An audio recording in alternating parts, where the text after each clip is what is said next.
मैं आपके सामने फिर आ गया हूँ अपने चैनल यूट्यूब पे पॉजिटिव एंड नेगेटिव सूक्ष्म जगत। मुझे आशा है कि आप लोगों ने इस चैनल को सब्सक्राइब किया होगा, थोड़ा समझा होगा और गुरुदेव रामलाल जी साहब के विषय में कुछ अपने दिमाग में मनन चिंतन करा होगा। अब आप जान गए हैं कि गुरुदेव रामलाल जी साहब एक संत हैं, एक गुरुदेव हैं और गुरुओं में भी, और वो कुछ संजीवनी मंत्र का कॉन्सेप्ट लाए हैं मनुष्य जाति के लिए बिना 1 रुपये के लेन देन के।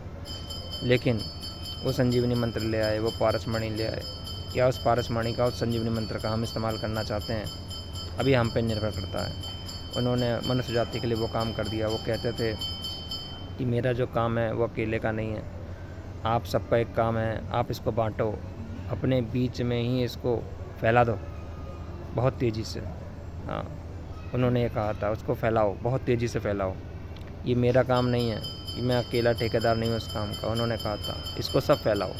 तो आप देखिए, जब ये थोड़ी सी ईश्वर की प्रेरणा से मैंने इसको शुरू किया, थोड़ा इसको करके देखा, कुछ इसमें समय दिया, कुछ इसको समझा, इसको भी प्रैक्टिकल किया, तो मेरे जीवन में बहुत तेज़ी से बदलाव हुआ। जब बहुत तेज़ी से बदलाव हुआ मेरे जीवन में, तो मुझे धीरे धीरे समझ में आने लगा, नहीं कुछ तो बात है और ये दिव्य है, डिवाइन है, बिना पैसे के। फिर मैंने इसको गुरुदेव से प्रार्थना करी। मैंने कहा गुरुदेव मेरे से बस का नहीं है ये, आप ही इसको करवाओ। और देखिए आप, वो इसको अपने माध्यम से करवाते हैं। मैं कुछ नहीं करता हूँ, आप लोगों को चेहरा दिखता है कि मैं करता हूँ, मैं बोल रहा हूँ, लेकिन मुझे पता है ये कोई और बोल रहा है, क्योंकि मैं तो कभी कैमरे के आगे आना ही नहीं चाहता था। मैं इन सब से दूर रहना चाहता था, लेकिन मुझे भी आना पड़ गया। मुझे इस कैमरे के आगे कभी नहीं आना, मुझे इन चीज़ों से थोड़ा दूर रहना था। लेकिन ईश्वर की इच्छा थी, परमात्मा की इच्छा थी, शायद ऐसे ही चीज़ों का आदान प्रदान होता है मुझे लगता है। और ये अच्छे माध्यम है सोशल मीडिया कि हम इन बातों को ऐसे रख सकते हैं। हाँ, वैसे तो समय ही नहीं है लोगों पे, तो आप समझिए कितना अलग है, अद्भुत है। और जिसको इस काम में कभी नहीं आना था, जो इससे बहुत दूर था, उसको भी इस काम में आना पड़ता है कभी कभी। ईश्वर की प्रेरणा से मुझे भी आना पड़ा।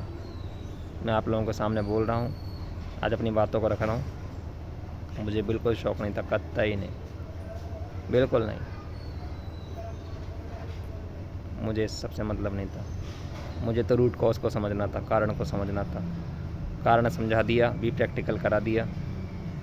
अब आपको किसी को भी प्रैक्टिकल करना है तो आप इसको ज़रा अपना के देखिए, करके देखिए, और आपको समझ में आएगा जो दिखता है वो है नहीं, और जो नहीं दिख रहा है वही वही है। तो मुझे आशा है कि आप लोग इस बात को थोड़ा समझेंगे, इसको भी प्रैक्टिकल कीजिए। ये संसार से बिल्कुल दिव्य चीज़ है, डिवाइन चीज़ है, परे चीज़ है। धीरे धीरे आपको भी एक मिठास आएगी, बिना चखे तो मिठास आएगी नहीं। किसी के मुंह से तारीफ़ सुनते रहो, सुनते रहो, सुनते रहो, कुछ नहीं होने का। भी प्रैक्टिकल करो, भी प्रैक्टिकल अपनाओ, करो, थोड़ा सा गुड़ चख के देखो, आपको सब कुछ समझ में आ जाएगा। ठीक है, मुझे आशा है कि आप लोग इन बातों पर ध्यान देंगे और इसको भी प्रैक्टिकल करेंगे आप सभी। Thank you. जय गुरुदेव रामलाल जी साहब, जय गुरुदेव गंगाईनाथ भगवान जी। और उनके संजीवनी मंत्र को सुनेंगे भी, वो तो बहुत ही ज़रूरी है, आना पड़ेगा। एंड तक मनुष्य की जहाँ तक तीव्र बुद्धि जाएगी, उसको एंड में हार मान के इस मार्ग में आना ही पड़ेगा। आज नहीं तो कल, कल नहीं तो परसों, आना तो सबको इसी लाइन पे पड़ेगा। जो पहले आ गए वो समझदार, जो नहीं आए वो बाद में आएंगे, आएंगे ज़रूर। मुझे आशा है आप लोग इसको भी प्रैक्टिकल कीजिए। अंधविश्वास को देख लीजिए कि अंधविश्वास है कि विश्वास है। धन्यवाद। जय गुरुदेव रामलाल जी साहब, जय गुरुदेव गंगाईनाथ भगवान जी की जय।